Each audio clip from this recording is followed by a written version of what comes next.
Anao io Sava pro, manolotra ao anao.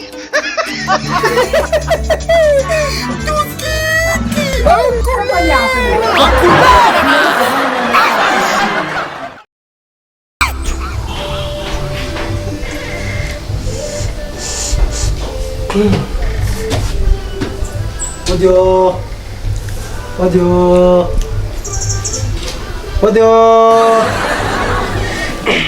Karakory. Miarabanao raha.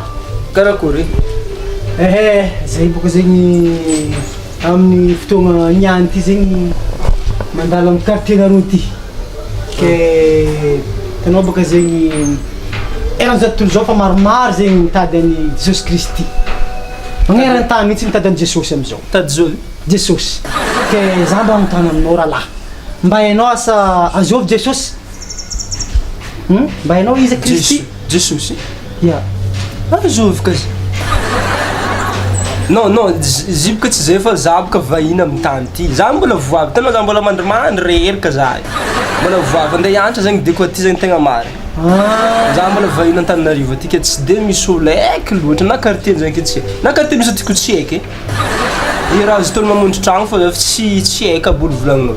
Fa la bambadika koa ndraiky efa ela e. La bakeo efa ela zany dokta mety io laby mahay zegny. Antania zary. Jesosy ya antania zary fa mety anjary izy.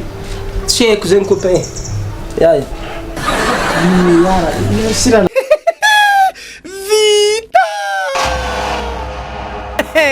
En couleur raha